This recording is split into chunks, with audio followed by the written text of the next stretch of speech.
Nation. It's time for another Coach's Corner. We've got Jimmy Wilson here. We're going to talk some golf and perhaps some other things. Thanks for being with us, Coach. You're very welcome, Al. My pleasure. Enjoy it every week. Now, we're looking at the last one of the fall here.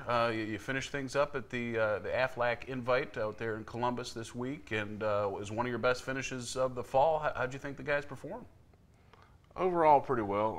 Like we've talked about before, I've been shuffling the lineup in and out, and I don't think I've quite got it tweaked where I want it yet. We did finish 4th out of 17 teams. That's a good finish considering, the youth of our team and where we've come from the beginning of the fall. Yeah, and the different lineups that you put out there each week, you're expecting to maybe not be winning titles, but at least get near the top, and you did that for the last tournament. Talk to me a little bit about our leader this past week, Ryan Trocchio. What's his background? I know he's just in tournament number 2 of his collegiate career. Yeah, Ryan's a redshirt freshman. He actually qualified to play in our first event last year and broke his finger the week before we left. So the way things worked out, he ended up redshirting for the year. He didn't play so well at Kiowa Island. I don't know if it's first tournament jitters or whatever, but I was very pleased with his play this past week at the Aflac Invitational. Coming out shooting 2 over for the week, leading the team as a freshman. Hey, that's got to get you fired up a little bit. Yeah, I imagine so. And consistent numbers, too. I mean, there wasn't the low round combined with the high round to cut off in the middle. I believe wasn't it 72, 72, 71, something along those lines? Something along those lines. The thing that impressed me the most was he had a couple of times where he had a bad hole and he could have folded his tent, sort of say, and he fought back and didn't do that. He double bogeyed the 9th hole on Tuesday. We spoke briefly between 9 and 10. He birdied the 10th hole. So his bounce back, that's always impressive. When a kid can follow up a bad hole with a good hole, he's got his head in the right place when he's playing. Yeah, and particularly in just his second tournament as a collegiate golfer as well. Exactly.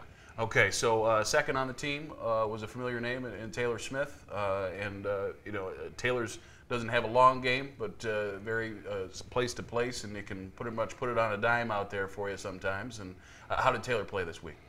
He played very solid. Got a couple of bad breaks coming down the stretch the last day, but again, he's a solid player. He's going to hit fairways, he's going to hit greens, and he's going to make his share of birdies because of that. Like I said, had a couple of tough breaks coming down the stretch, but held his composure together and finished strong. And a season, thus far, a season low round actually of the 69 there in round 2 for Taylor. So good things for him. The first 2 rounds, Taylor actually played his last 3 holes 2 under each round. So that gives me confidence in him moving forward. And that when we're closing out our rounds, we talked about that last week, that we've got to be able to finish our rounds strong. And he did exactly that. And you got to think that fatigue would be settling in, those sorts of things with the other team. So that is a chance where you can make up a little bit of ground, probably. Huh? Exactly. All right, and then Jeff Reeves, number 3 for you, and he's putting up some solid numbers. The old man in his 5th year here, and back to play some more golf. That's exactly how I refer to him when I was, the golf coaches are asking me about who's this guy, where's he, what's his deal. I explained to him, he came in as a freshman, took some time off. I said he's the elder statesman of the golf team. He's the guy that keeps everybody loose, keeps them calm, and he's enjoyable to watch play golf. He has fun at it. And he's enjoyable to be around as well. As we mentioned last week, I enjoy a few conversations I've had with Jeff. He's a lot of fun, has a good attitude. Well, talking about the team in the fall, you're one of those unique sports that has a counting season twice a year. And you're looking at student athletes that are missing Monday and Tuesday on a regular basis. How do you keep the focus? Because your team will come out with a top 3 GPA for us just about every year. How do they get it done when they're just missing so much time and their season is so long? Well, that's another factor in why I rotate the lineup so much in the fall, is because our season in the fall is so condensed. We'll play 4 tournaments over 5 weeks. And nobody needs to miss that much class in that short a period of time. But got back Tuesday night, and we tell the team that rest of the semester is workouts and grades. Practice golf when you can. Obviously, we want them to practice as much as they will, but you know, the school comes first, and they understand that when we recruit them. You know, we tell them they're student first and athlete second. And, you know, we try to set boundaries, standards, whatever you want to call it, where the guys know what they have to do to stay on the team and to move forward with us. Yep, and you know, graduation is key. You know, making sure every kid that comes through here gets a degree, and those GPAs just impress me.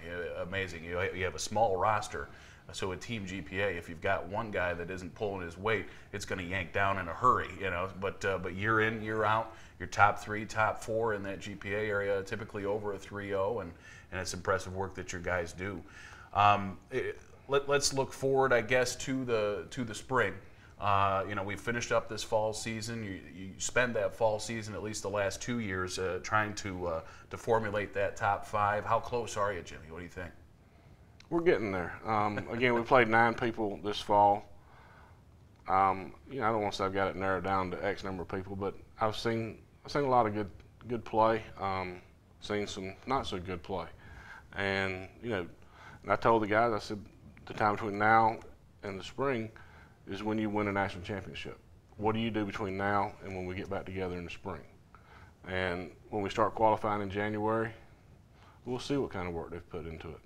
Yep, and you know, there's been some guys that have been consistent for you. It looks like Pat Garrett's going to be a guy you can count on, and Taylor Smith as well with his experience. You know, it appears as though Jeff Reeves now, the old man you like to call him, is going to maybe take at least battle for a spot there. But you know, other guys have been up and down. You mentioned Trocchio. He had a rough go in that first tournament, but responded well. Mm-hmm. And you know, what does it say for a young fella like that you know, he can put things together when it matters most?